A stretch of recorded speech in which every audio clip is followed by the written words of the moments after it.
نماز فجر کے بعد دولت والی ایک تسبیح ہر روز صبح ایک بار پڑھ لیں۔ زندگی میں کسی سے پیسے مانگنے کی ضرورت نہیں پڑے گی، رزق 7 نسلوں تک جائے گا۔ بسم اللہ الرحمن الرحیم۔ محترم ناظرین، ماہ ذی القعدہ کے آج کے بابرکت دن میں ہم ایسا عمل لے کر حاضر ہوئے ہیں کہ اس عمل کے بعد تقدیر اللہ کے فضل و کرم سے ایسے بدلے گی کہ کبھی سوچا بھی نہیں ہوگا۔ اس وظیفے سے زندگی میں کسی سے پیسے مانگنے کی ضرورت نہیں پڑے گی۔ اس وظیفے سے رزق 7 نسلوں تک جائے گا، اور اس وظیفے کو کرنے کے بعد رزق کے اندر اتنا اضافہ ہوگا کہ آپ کے وہم و گمان میں بھی نہیں ہے، کیونکہ رزق دینے والی ذات میرے اللہ کی ہے۔ لوگوں کے پیچھے بھاگنے سے نہ ہی دولت ملتی ہے اور نہ ہی انسان کا بھرم رہتا ہے۔ انسان کی جو عزت ہوتی ہے وہ بھی ختم ہو جاتی ہے۔ میرے بھائیوں، معزز سامعین کرام، کافی لوگوں کی جو حاجتیں پوری ہوتی ہیں، جو خواہشیں پوری ہوتی ہیں، وہ نہ دولت ہونے کی وجہ سے وہ حاجتیں، وہ ضرورتیں ادھوری رہ جاتی ہیں، اور جن کی پوری ہو جاتی ہیں ان کے پاس ضرور کوئی نہ کوئی وہ عمل کرتے رہتے ہیں۔ لیکن اس عمل کے بعد، اس وظیفے کے بعد آپ کی ہر خواہش پوری ہوگی، آپ کا ہر مقصد جو بھی ہوگا وہ پورا ہوگا۔ جیسے ہی یہ عمل پورا ہوگا، آپ کے لیے رزق کے سارے دروازے کھل جائیں گے۔ اللہ سبحانہ و تعالی آپ کو ضرور رزق عطا فرمائیں گے، اور رزق کے جتنے بھی غیبی خزانے ہیں اللہ سبحانہ و تعالی ان کے دروازے آپ پر کھول دیں گے۔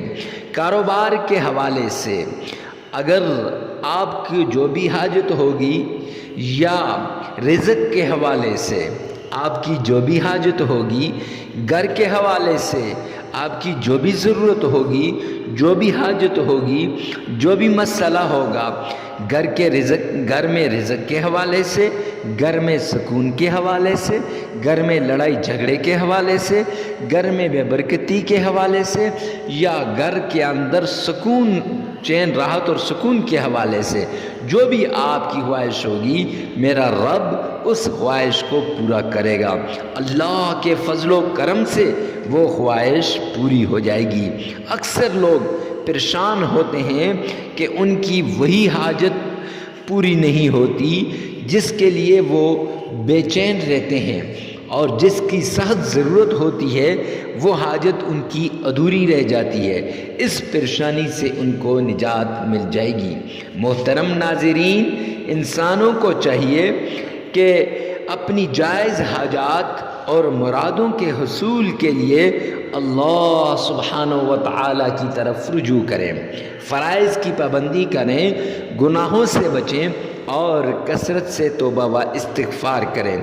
اس کے ساتھ حدیث پاک میں بتائے ہوئے درج ذیل طریقے پر عمل کریں۔ جو طریقہ ہم آپ کو بتائیں گے اس پر آپ نے عمل کرنا ہے۔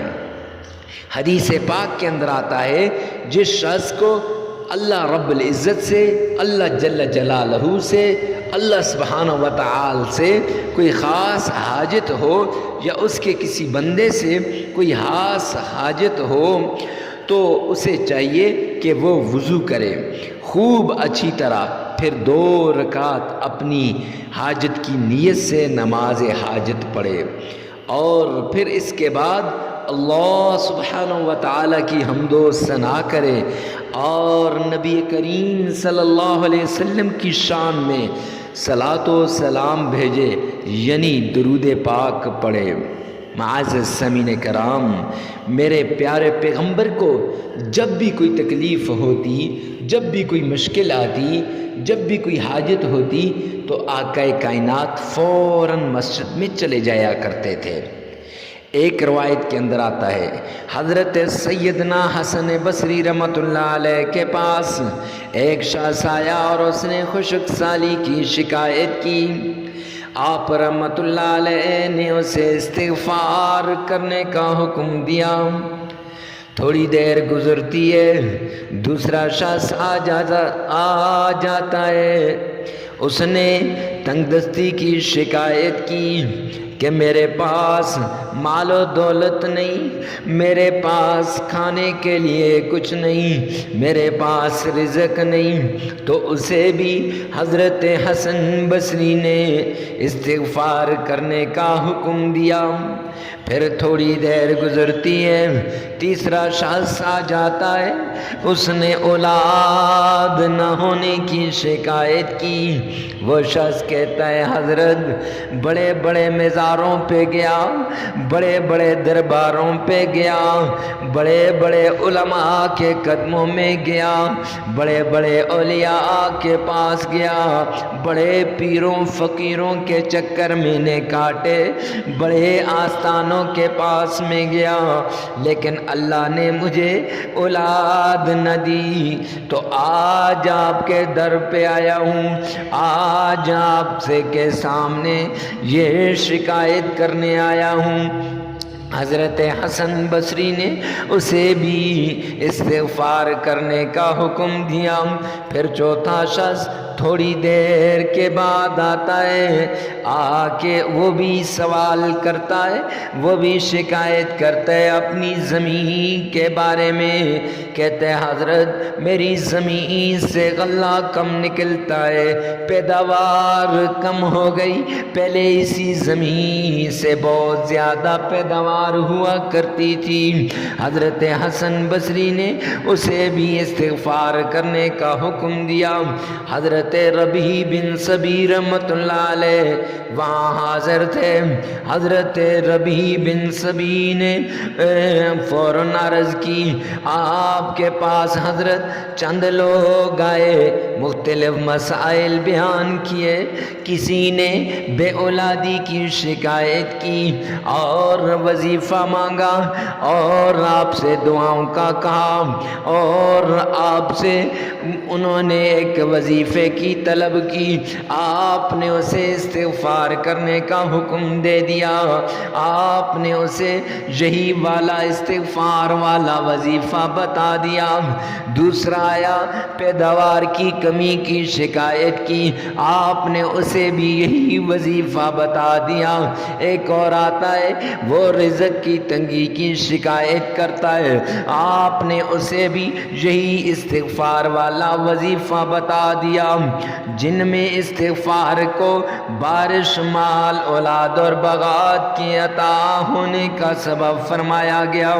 تو حضرت حسن بصری فرمانے لگے، آپ مختلف حاجتیں پیش کی، لیکن آپ نے ساری حاجتوں کے میں نے صرف ایک جواب اس لیے دیا کہ میرے بھائیو، اللہ نے قرآن کے 29ویں پارے میں فرمایا جب یہ ساری مشکلات ہوں گی، فرمایا فَقُلْتُ اسْتَغْفِرُوا رَبَّكُمْ اسْتِغْفَارًا، کہ جب تم اپنے رب کے سامنے استغفار کرو گے، اللہ تمہارے مال میں برکت عطا فرمائیں گے، اللہ تمہاری اولاد میں برکت عطا فرمائیں گے، اللہ تمہاری حاجات کو پورا فرمائیں گے، اللہ تمہاری تنگیوں کو دور فرمائیں گے۔